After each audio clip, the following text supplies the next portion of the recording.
కారం రంగు రుచితో ఉంటుంది. ఆచి మిరపపొడి అదరగొట్టే కారం రంగు రుచి. అసలే ఊహించని ఓటమి. ఇప్పటికే డీలా పడింది పార్టీ. ఇప్పుడు ప్రత్యర్థుల దూకుడికి భయపడి చాలా చోట్ల నాయకత్వం బయటికి రావటం లేదట. ఇప్పుడు ఏపీలో వైసీపీ పరిస్థితి ఇలానే ఉంది. అంతటా సరే అధికారంలో ఉన్నప్పుడే హవా ఉంటుంది అనుకోవచ్చు. కానీ అధికారం ఉన్నా లేకపోయినా కంచుకోటలా ఉండే ఆ జిల్లాలో సైతం పార్టీ బీటలు వారుతుండడం ఫ్యాన్స్ కి కలవరపెడుతోందట. ఇంతకీ అక్కడి వైసీపీలో ఏం జరుగుతోంది?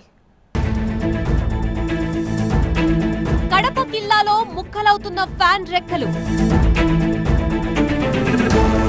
ఒక్కొక్కరుగా జారుకుంటున్న నేతలు, నమ్మిన వారు జగన్కి జలకిస్తున్నారా? జిల్లాలో వైఎస్ చరిష్మా తగ్గిందా? ఉమ్మడి కడప జిల్లాలో వైఎస్ కుటుంబానికి పార్టీతో సంబంధం లేకుండా మంచి ఫాలోయింగ్ ఉంటుంది. అందుకే వైఎస్ ఉన్నన్నాళ్లు కాంగ్రెస్ కి, ఆ తర్వాత జగన్ నేతృత్వంలోని వైఎస్ఆర్ కాంగ్రెస్ కు అనుకూల పవనాలు వీస్తూ వచ్చాయి. అయితే ఆ చరిష్మా ఇప్పుడు పనిచేయడం లేనట్టే తలపిస్తున్నాయి పరిస్థితులు. అధికారంలో ఉన్నా లేకపోయినా 2 దఫాలుగా జిల్లాలో జోరు చూపించిన వైసీపీకి ఇప్పుడు వ్యతిరేక పవనాలు వీస్తున్నాయి. జిల్లాలో 3 అసెంబ్లీ, 1 ఎంపీ స్థానాన్ని మాత్రం నిలబెట్టుకున్న వైసీపీ ప్రస్తుత పరిస్థితి మూలికి నక్కపై తాటిపండు పడ్డట్టుగా మారింది. 2024 సార్వత్రిక ఎన్నికల్లో వైసీపీకి ఎదురైన ఘోర పరాభవం నుంచి ఆ పార్టీ నేతలు ఇప్పటికీ తేరుకోలేకపోతున్నారు. ఏ ఎన్నికల్లో అయినా కడప జిల్లాలో వైఎస్ కుటుంబానికే అనుకూల ఫలితాలు వస్తాయి. అంతలా బలమున్న చోట మొన్నటి ఎన్నికల్లో ఎదురైన ఘోర ఓటమి నేతలకి పెద్ద షాక్ ఇచ్చింది.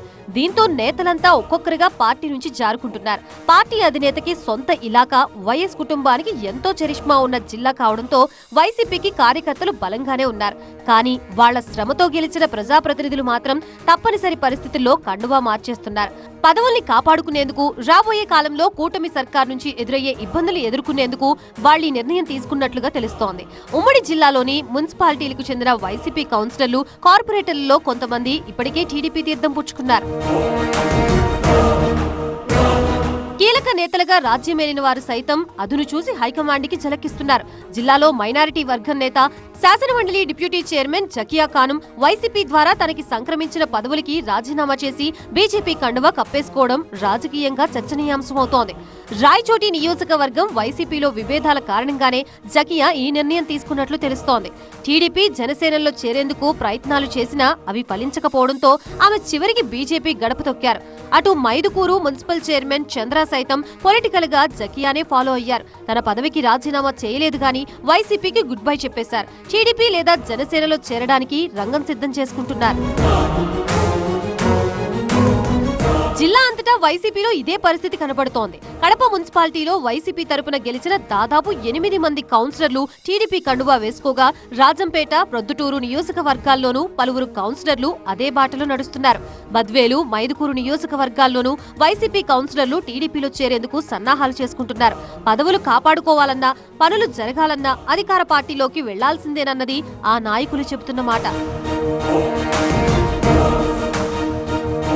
అయితే అధికారం కోల్పోయాక ఇలా కొందరు నేతలు పార్టీలు మారడం సహజమే అంటోంది జిల్లా వైసీపీ నాయకత్వం. ఇలాంటి ఫిరాయింపులతో వైసీపీని బలహీనపరచాలనుకుంటే అది టీడీపీకి సాధ్యం కాదంటూ ధీమా వ్యక్తం చేస్తున్నారు నేతలు. కొత్త రక్తం రావాలంటే పాత రక్తం పోవాలంటూ నేతలు వెళ్లిపోవడాన్ని సమర్థించుకుంటున్నారు. అయితే కంచుకోట లాంటి జిల్లాల్లో నేతలిస్తున్న వరుస షాకులు వైసీపీని కలవరపెడుతున్న మాట మాత్రం వాస్తవం. పార్టీ పేరిట గెలిచిన నాయకులు ఇప్పుడిలా కండువాలు మార్చేయడాన్ని ఫ్యాన్ క్యాడర్ జీర్ణించుకోలేకపోతున్న మాట కూడా వాస్తవం. జగన్ సొంత జిల్లాలో ఇలాంటి గడ్డు పరిస్థితిని వైసీపీ అధినాయకత్వం ఎలా ఎదుర్కొంటున్నదన్నదే ఆసక్తి రేపుతోంది.